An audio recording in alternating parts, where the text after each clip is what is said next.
শৈশব থেকেই আমার ভাই ছিল খুবই চঞ্চল। যখন তার বয়স ১৬-১৭ বছরে পৌঁছায় তখন তার মন ধীরে ধীরে পাড়া মহল্লার মেয়েদের প্রতি আকর্ষিত হতে থাকে। ভাইয়ের নাম ছিল অভিজিৎ, কিন্তু পাড়ার সকলে তাকে আদর করে অভি বলে ডাকত। দেখতে যেমন সুন্দর ছিল, তেমনি তার মিষ্টি কথার মধ্যেও এমন এক ধরনের আকর্ষণ ছিল যে তার থেকে বড় বয়সী মহিলারাও তার সঙ্গে কথা বলার বাহানা খুঁজে বেড়াত। অভিজিতের আরেকটি বিশেষ গুণ ছিল, সে সাধারণত এমন মহিলাদের সঙ্গে বন্ধুত্ব গড়ে তুলতেন যারা একা থাকতেন এবং বাড়ির দায়িত্বে ছিলেন। এতে তাদের সঙ্গে আলাপ আলোচনা ও দেখা করা সহজ হতো এবং কারও সন্দেহর চোখে পড়তে হতো না। একদিন আমার ভাই আমাকে এসে বলল, বোন, টিউশন পড়তে আসা সেই মেয়েটি বেশ চমৎকার, তার বয়সও কম আর মিষ্টি চেহারার জন্য সবাই ওকে খেয়াল করে। তবে তার পরিবারের কেউ তাকে খুব একটা খোঁজ খবর নেয় না, প্রায় টিউশন শেষে সেখানে থেকে যায়, কিন্তু তার পরিবার কখনো জানতে যায় না সে কোথায় থাকে। তার কথা শুনে আমি কিছুটা অবাক হয়ে গেলাম। মনে হলো যেন তার মধ্যে একটু বেশি আগ্রহ তৈরি হয়েছে, তবুও চুপ করে রইলাম। কিছুক্ষণ পর সে বলল, তুমি যদি মেয়েটির সঙ্গে একবার পরিচয় করিয়ে দিতে তাহলে কাছ থেকে একবার দেখার সুযোগ পেতাম। তখন আমি বললাম, কাল এসো, সে টিউশনে আসবে, তখন পরিচয় করিয়ে দেব। তার সঙ্গে পরিচয় করিয়ে দেওয়ার পর ভাই মেয়েটির সাথে অভিজিতের জীবন বেশ চাঞ্চল্য করছিল। তার অস্থির প্রকৃতির কারণে মহল্লার অনেক মহিলা ও মেয়েরা অসুবিধার সম্মুখীন হতো। সে শুধু পাড়ায় নয়, স্কুলেও অনেকের সঙ্গে বন্ধুত্ব করে তুলেছিল। মহল্লার মহিলাদের সঙ্গে মেলামেশা তার কাছে যেন এক প্রকার বিনোদনের বিষয় হয়ে দাঁড়িয়েছিল। এই কারণেই প্রায়ই আমাদের বাড়িতে তার ব্যাপারে অভিযোগ আসতে শুরু করেছিল। আমাদের আব্বা আম্মার অবস্থা তো আরও খারাপ। তারা ভাবতে ভাবতে কষ্ট পেতেন, আমরা কেমন সন্তানকে বড় করছি। আব্বা প্রায় মাথায় হাত দিয়ে আল্লাহর কাছে প্রার্থনা করতেন যেন অভিজিৎ সঠিক পথে আসে, কারণ এতে পরিবারের সুনাম জড়িত। আম্মা অভিজিতের আচরণে দুঃখে থাকতেন। আসল ঘটনা হলো, অভিজিৎ আমাদের পরিবারে বহু আকাঙ্ক্ষিত সদস্য হিসেবে জন্ম নেয়। দীর্ঘ প্রার্থনার পর পরিবারে তার আগমন ঘটে, আর সেজন্য সবাই তাকে ভালোবেসে অভিজিৎ নামে ডেকে বিশেষ স্নেহ করত। অভিজিৎ সবসময় নিজের মতো চলার সুযোগ পেত, আর তার ইচ্ছাকে সবাই গুরুত্ব দিত। এই ভালোবাসার পরিবেশে বড় হতে হতে তার মনে মহিলাদের প্রতি আকর্ষণ জন্মায়। বিশেষত তার চেয়ে বয়সে বড় মহিলাদের প্রতি তার বেশি আগ্রহ ছিল। অভিজিৎ প্রথমেই আচরণ প্রদর্শন করে যখন তার বয়স ছিল 14 বছর। প্রথমে সেটা নিছক কৌতূহল ছিল, তবে ক্রমে এই অনুভূতিগুলো আরও গভীর হতে থাকে। আজকের এই গল্পে আপনাদের জানাতে চলেছি আমার ভাই অভিজিতের একটি গল্প। আর দয়া করে ভিডিওটি ভালো লাগলে ভিডিওতে একটি লাইক করে দাও। সবার আগে জানাই, আমার নাম পূজা।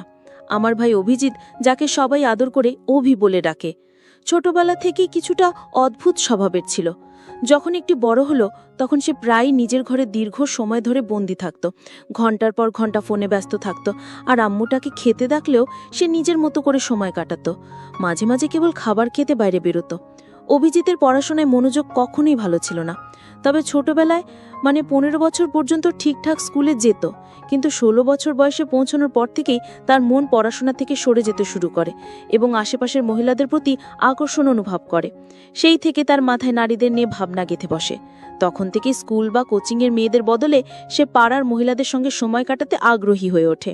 সবসময় মহিলাদের কাছে গিয়ে গল্প করত, হাসি ঠাট্টা করত, আর মহিলারাও তাকে অনেক পছন্দ করত। অভিজিৎ যখন পাড়ার মেয়েদের সঙ্গে মজা করত তখন প্রায়ই সেই ব্যাপারে অভিযোগ আমাদের বাড়িতে আসত। এমন কাণ্ড শুনে কখনো কখনো আব্বু এতটাই রেগে যেতেন যে অভিজিতের ওপর হাত তুলতেন। কিন্তু এখন অভিজিতেও বড় হয়ে গিয়েছে, সে পাল্টা উত্তর দিতে শুরু করেছে এবং আব্বুর সঙ্গে কথায় কথায় ঝগড়া লাগিয়ে বেরিয়ে যেত। কিছুদিনের জন্য কথা বলা বন্ধ রাখত। আম্মা আব্বু ভীষণ চিন্তিত হয়ে পড়তেন। তারা বারবার আল্লাহর কাছে প্রার্থনা করতেন, আমাদের এমন কেন হলো হে আল্লাহ, কি পাপ করেছিলাম আমরা। অভিজিৎ আমাদের পরিবারে অনেক দোয়ার পর জন্মেছিল, আম্মা আব্বুর দীর্ঘ অপেক্ষার পর। কিন্তু এখন সেই প্রার্থনার ফলেই যেন উল্টো দিক থেকে বোঝা হয়ে দাঁড়িয়েছে। পাড়ার লোকজনও তার জন্য বিরক্ত হতে শুরু করেছে।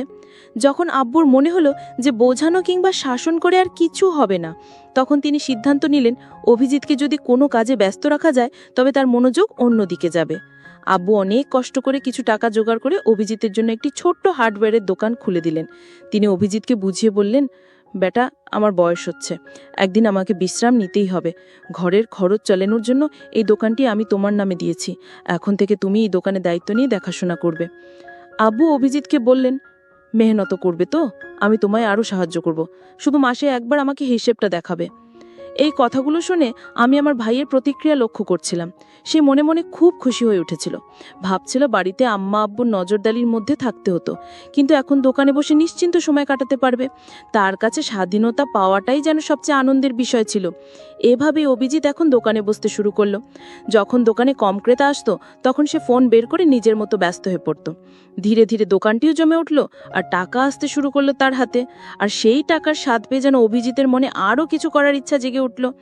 দোকানে কাজ করতে করতে অভিজিতের কিছুটা মজা পেত, কিন্তু বয়স বাড়ার সঙ্গে সঙ্গে তার উদ্দেশ্যগুলো আরও দৃঢ় হতে থাকে। অভিজিতের পাড়ার অনেক মহিলার সঙ্গে পরিচিত হয়ে গিয়েছিল। কোথা থেকে যেন তাদের ফোন নাম্বার পেয়ে যেত এবং তাদের সঙ্গে এমনভাবে কথা বলতো যে তারা সহজেই তার উপর বিশ্বাস করতে শুরু করত।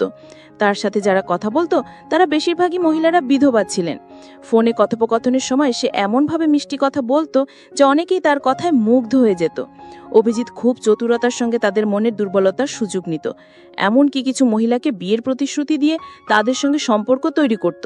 কয়েকদিন তাদের সঙ্গে আনন্দের সময় কাটিয়ে যখন তার ইচ্ছে মিটে যেত, তখন সে কোনো খোঁজ না রেখেই সেই সম্পর্ক থেকে বেরিয়ে আসতো এবং নম্বরও মুছে ফেলত। তার জীবন এভাবেই চলতে থাকে, আর তার ফাঁদে পড়া মহিলার সংখ্যা বাড়তে থাকে। দিনের পর দিন এসব বাড়তে থাকে। অন্যদিকে আম্মাব্বু অভিজিতের এই আচরণে ভীষণভাবে কষ্টে ছিলেন। আম্মাব্বু আল্লাহর কাছে দোয়া করতেন যেন অভিজিৎ একদিন ঠিক পথে ফিরে আসে। কিন্তু আমার ভাই অভিজিৎ তার আচরণে পরিবারের সবাইকে সবসময় চিন্তায় রাখত। অভিজিতের বয়স ধীরে ধীরে 24-25 বছরে এসে পৌঁছালো। তখন আব্বা আম্মার মনে তার বিয়ের চিন্তা আসে। তারা ভাবতে শুরু করেন যে তাদের ছেলে এখন নিজের কাজে মনোযোগ দিচ্ছে। প্রতিবেশীরাও একইভাবে মনে করতে লাগলেন যে অভিজিৎ এখন সঠিক পথে রয়েছে, কারণ বহুদিন ধরে তার নামে কোনো অভিযোগও আসেনি। আব্বা ভেবে খুশি ছিলেন যে তাদের দোকান সফল হয়েছে এবং তাদের ছেলে এখন কাজে ব্যস্ত, কিন্তু সত্যিটা ছিল ভিন্ন। অভিজিৎ বাইরে থেকে ঠিক থাকলেও আসলে আগের থেকে অনেক দূরে চলে গেছে। যদি আব্বা জানতেন যে তার ছেলে এখনো বহু মহিলার সঙ্গে যোগাযোগে রয়েছে, তবে হয়তো তিনি এই ধাক্কাটা সামলাতে পারতেন না। যখন আম্মা অভিজিতের জন্য মেয়ে দেখা শুরু করলেন এবং তাকে বললেন, বেটা, আমরা চাই তোমার বিয়ে হোক, আমাদেরও নাতি নাতনির মুখ দেখার ইচ্ছা, তখন অভিজিৎ হেসে বলল, আব্বা, আমার তো এখনো বয়সই হয়নি, আমার আরও সময় দরকার নিজের কাজে মনোযোগ দেওয়ার জন্য। আব্বা অভিজিৎকে বললেন, বেটা, বিয়ের পর তোমার কাজ থেমে যাবে না, বরং তুমি তোমার স্ত্রীকে সঙ্গে নিয়ে আরও ভালোভাবে ব্যবসা সামলাতে পারবে। আমাদের ইচ্ছাটাও পূরণ হতে দাও। অনেকটা না চাইতে অভিজিৎ আব্বা আম্মার কথায় বিয়েতে সম্মতি দিল। এরপর তারা একটি মেয়ে পছন্দ করলেন। সে মেয়েটা এতটা সুন্দর না হলেও বেশ গৃহস্থালী কাজ জানতো এবং ঘর ভালোভাবে সামলাতে পারত। মেয়েটির এই গুণাবলী দেখে আব্বা আম্মা তাকে পছন্দ করেন এবং অভিজিতের সঙ্গে তার বিয়ে দেন। যখন অভিজিতের স্ত্রী নতুন কনে হয়ে আমাদের ঘরে এলো, তখন প্রথম রাতেই অভিজিৎ তাকে বলল, এই বিয়েতে আমার খুব একটা আগ্রহ ছিল না, আমি শুধু আমার আব্বা আম্মার খুশির জন্য এই বিয়ে করেছি। তাই তুমি এই বাড়িতে তাদের সেবা করবে, কিন্তু আমার ব্যাপারে কিছু বলবে না। আমি কি করি, কোথায় যাই, কি খাই, এসব নিয়ে কোনো প্রশ্ন করবে না। তার স্ত্রী কিছু না বলেই রাজি হয়ে গেলেন এবং সেভাবেই সংসার শুরু করলেন। অভিজিতের স্ত্রী তার কাজের মাধ্যমে শ্বশুর শাশুড়ির মন জয় করতে পারলেও অভিজিতের মন জয় করতে পারলেন না। তার পুরনো অভ্যাসগুলো বজায় ছিল এবং সে আগের মতোই বিভিন্ন মহিলাদের সঙ্গে সম্পর্ক রাখত। বয়স বাড়ার সঙ্গে সঙ্গে সে নতুন উপায়ে মহিলাদের আকর্ষণ করতে শুরু করে। বিশেষত তার চেয়ে বয়সে বড় মহিলাদের প্রতি তার বেশি আগ্রহ ছিল। অভিজিৎ প্রথম এই আচরণ প্রদর্শন করে যখন তার বয়স ছিল 14 বছর। প্রথমে সেটা নিছক কৌতূহল ছিল, তবে ক্রমে এই অনুভূতিগুলো আরও গভীর হতে থাকে। এইভাবে অভিজিতের জীবন চলতে থাকে। তবে সময়ের ব্যবধানে সে কিছুটা সময় তার স্ত্রীর জন্য রাখত। তাদের বিয়ের 3 বছর পর তাদের 2 সন্তান হয়। তখন অভিজিতের স্ত্রী তাকে বোঝানোর চেষ্টা করল, দেখো, আমাদের এখন 2 সন্তান রয়েছে, তোমার উচিত ওদের প্রতি মনোযোগ দেওয়া। তুমি এইভাবে রাতের পর রাত বাইরে থেকো না। আম্মা আব্বা বৃদ্ধ হয়ে গেছেন এবং অভিজিতের স্ত্রী তাকে বোঝানোর চেষ্টা করলেন যে তুমি অনেক সময় বাইরে কাটাও, বাড়িতে সময় দাও, আব্বা আম্মার দেখাশোনা করো এবং আমাদের সন্তানের জন্য দায়িত্বশীল হও। কিন্তু অভিজিতের স্ত্রীর কথায় খুব একটা কান দেয়নি। নিজের মতোই জীবন উপভোগ করতে থাকে। বছর কেটে যেতে থাকে এবং অভিজিতের সন্তানরাও বড় হতে থাকে। এদিকে অভিজিতেরও বয়স 46-47 ছুঁই ছুঁই। এই জীবনের পর্যায়ে সে নতুন ধরনের চ্যালেঞ্জ আসতে শুরু করলো। তবে কি অভিজিৎ তার পুরনো অভ্যাসগুলো থেকে কিছু শিখতে পারবে? এটাই এখন দেখার বিষয়। যখন তার বয়স প্রায় 48-এ পৌঁছালো তখনও তার চালচলন এমন ছিল যে কেউ বুঝতে পারত না যে সে এই বয়সের মানুষ। বরং সে সবসময় এক তরুণীর মতো পোশাকে পরিচ্ছদে নিজেকে গুছিয়ে রাখত। আর্থিক দিক থেকেও কোনো অভাব ছিল না তার জীবনে। ভালো খাবার, দামি পোশাক আর রাজকীয় স্টাইলে সব কিছু করত। তার ব্যবসাও দিন দিন বাড়ছিল এবং সমাজেও তার নিজস্ব প্রভাব ছিল। এমনকি অনেক মহিলাও তার এই প্রভাবের দিকে আকৃষ্ট হয়ে তার কাছাকাছি আসত। একদিন হঠাৎই আমাদের পাড়ার এক ব্যক্তি প্রচণ্ড রাগ নিয়ে আমাদের বাড়িতে এলো এবং সে এসেই বলল, বঞ্জি দেখুন, আপনার ভাইয়ের ছেলে তো একেবারে সীমা ছাড়িয়ে গেছে, স্কুলের এক মেয়েকে বিরক্ত করছিল। এটা শুনেই আমি অবাক হয়ে গেলাম। ভাবতে লাগলাম, আমার ভাই অভিজিৎ যখন ছোট ছিল তখনও কিছু অপকর্ম করেছিল, আর এখন তার ছেলেরও সেই পথেই হাঁটছে।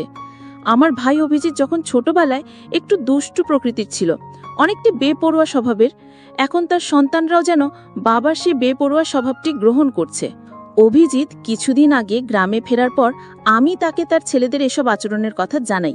এতে সে বেশ চিন্তিত হয়ে পড়ে এবং তাদের সঠিক পাচ্ছে। একসময় সে অতীতে ফিরে যায়। তার জীবনের একটি বিশেষ সময়ের কথা মনে পড়ে। তখন তার বন্ধুত্ব হয়েছিল একজন অভিজ্ঞ শিক্ষিকার সাথে, যিনি একাকী জীবন কাটাচ্ছিলেন আর তিনি বিধবা ছিলেন।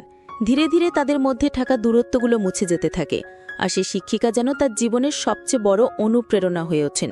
একদিন গল্প করতে করতে সেই শিক্ষিকা হঠাৎ জানতে চান, তোমার কি আগে কখনো এমন অনুভূতি হয়েছে কারো সঙ্গে?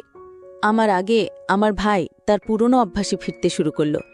একদিন সেই মহিলা তাকে বলল, তোমার তো পরিবার আছে, স্ত্রী, সন্তান আর অন্য কোনো সম্পর্ক তো নেই, তাই তো? আমার ভাই তখন মৃদু হাসি দিয়ে বলল, না না, আমি তো কোনো অন্যরকম সম্পর্ক রাখি না। এ কথা শুনে সেই মহিলা একটু চিন্তায় পড়ে বললেন, তাহলে অবিবাহিত কারোর সাথে কখনো এমন কিছু করনি? ভাই তখন নিজের নিরীহ ভাব ধরে বলল, না, একদমই না। কিন্তু সেই মহিলা তার মিথ্যে বুঝে ফেললেন। এরপর কিছুক্ষণ চুপ থেকে বলেন, আমার কাছে এক মেয়ের টিউশনে আসে, দেখতে খুব সুন্দরী, তোমাকে ওর সাথে পরিচয় করিয়ে দেব? ভাই প্রথম প্রথম একটু অবাক হলেও মনে মনে খুশি হতে লাগল। সে ভাবল, কেন এই মহিলা এমন প্রস্তাব দিচ্ছেন। মনে মনে দ্বিধায় থাকলেও রাজি হয়ে গেল। মেয়েটির নাম শুনে